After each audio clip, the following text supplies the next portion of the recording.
Have you ever stopped to wonder why your brain just makes connections, without you even telling it to? Well, today we're diving into exactly that, the fascinating science of association, and specifically, the groundbreaking work of a guy named Pavlov on something called classical conditioning.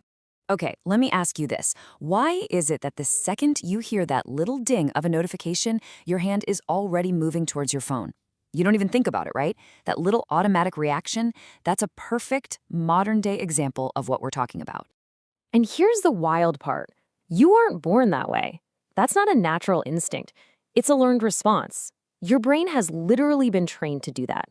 And figuring out how it was trained, well, that's the key to understanding one of the most powerful ideas in all of psychology.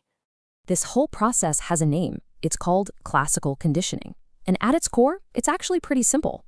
It's a learning process where our brain takes a brand new trigger, something totally random, and hooks it up to an existing biological reaction. This is happening all the time, building these invisible connections that shape how we act every single day. Now, to really get this, we have to go back to where it all started. We're talking about a brilliant scientist, a really strange observation, and yep, some very famous dogs. This is the origin story of classical conditioning. So, meet Ivan Pavlov. Back in the 1890s, he couldn't have cared less about psychology. He was a physiologist, and he was completely obsessed with one thing: how dogs digest their food. But like so many great moments in science, his biggest discovery was a complete and total accident. This was his big aha moment. Pavlov saw that the dogs would start drooling before they even saw the food. Just the sight of the lab technician who always brought the food was enough to get them going. He realized their brains had already wired a powerful connection. Technician means food is coming. So this little observation led to his legendary experiment. First, the baseline. You show a dog food, it salivates. Duh, that's a natural reflex. Then he introduced something totally neutral, the ticking sound of a metronome, right before he gave them the food. He did this over and over and over. And finally, the big test. He played the metronome sound, but with no food. And what happened? The dogs started salivating anyway. He had literally created a new reflex out of thin air. But how in the world does this actually work? Pavlov didn't just stop at the observation. He broke it all down into a science, giving us a really precise language to describe every piece of this puzzle. This is where we get into the real mechanics of it all. Okay, first up, we have the unconditioned stimulus, or UCS. Just think of unconditioned as meaning unlearned or natural. It's the thing that automatically triggers a reaction without any training at all. For Pavlov's dogs, the UCS was, you guessed it, the food. And that automatic reaction, that's called the unconditioned response, or UCR. The dogs didn't have to learn how to salivate when they saw food. It's just a natural, hardwired instinct. That's the UCR. All right, now here's where the magic of learning happens. The metronome started out as a totally neutral stimulus. I mean, a ticking sound meant nothing to the dogs. But by pairing it with the food again and again, it transformed. It became the conditioned stimulus, or CS. The dogs learned to connect that sound with their dinner. And that brings us to the final piece of the puzzle, the conditioned response, or CR. This is the brand new learned reaction to the stimulus that used to be neutral. So when the dogs drooled just from hearing the metronome, bingo, that's the conditioned response. The new mental connection is complete. So you can really boil this entire process down to a simple little formula. Before you start, the food naturally causes salivation. During the learning phase, the metronome gets paired with the food. And after you do that enough times, the metronome all by itself has the power to cause salivation. A new pathway has been forged in the brain. This diagram here shows it perfectly, this time using a bell. You can see that at first, the bell means absolutely nothing to the dog. But once you start ringing it right before feeding time, the brain literally starts to rewire itself. And eventually, just the sound of that bell triggers the exact same response as the food.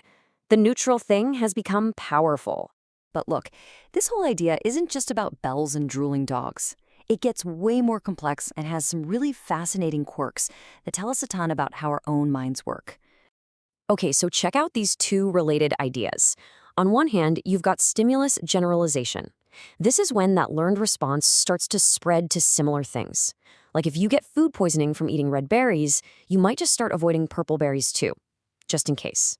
But our brains are also amazing at stimulus differentiation, learning to tell the difference, and realizing, oh, wait, the purple berries are fine, it's just the red ones I need to avoid. So, does a conditioned response stick around forever? Well, not necessarily.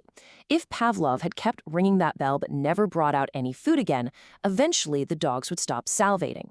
That process is called extinction. The connection gets weaker and weaker because it's not being reinforced anymore. But, and this is where it gets super interesting, even after a response has faded away, all it might take is a little break for it to suddenly pop back up again. This is called spontaneous recovery. It's like if Pavlov waited a few days and then rang the bell out of the blue, the dogs might start salivating again. It proves the memory wasn't erased, it was just sleeping. Now, all of this might sound like some abstract theory from 100 years ago, but here's why it matters so much. These exact same principles are running in your brain right now, shaping your everyday life in ways you probably don't even notice. Seriously, the real-world implications here are huge. Think about the good stuff, like how a child learns to connect the shape of the letter A with the sound. But it also explains some much darker patterns, like how a phobia can develop from a single bad experience, or how in PTSD, a totally harmless sound can become a trigger for overwhelming fear. It's the engine behind both building our good habits and breaking our bad ones. So what is actually going on inside your skull when this happens? Well, imagine you have two separate paths in your brain, one for hearing the bell and one for reacting to food. Conditioning is like building a tiny little bridge between those two paths. And every time you repeat the pairing, that bridge gets stronger and stronger until it's a superhighway. So now, firing up the bell path instantly activates the food response path. You are literally, physically rewiring your own brain. Want to see this for yourself? Here's a super simple experiment you can try at home with a partner. The goal is to condition your own body. Just follow the steps you see here. You're going to build a link between the sound of a pencil tapping and your heart rate going up. So you do 4 rounds of pairing the tapping with some exercise. And in that 5th round, that's the moment of truth. If you did it right, your pulse rate should actually go up from just the sound of the pencil tapping, without you even moving. Your body has learned to anticipate the exercise. You've just performed classical conditioning on yourself, proving just how easy it is to form these new connections. Which brings us to a big modern-day question. Think about advertising. It is constantly pairing products, a car, a soda, a pair of jeans, with feelings of happiness, success, or attraction. Now that you know how conditioning works, where do you draw the line between just effective marketing and actual mental manipulation? That's definitely something to chew on the next time a commercial comes on.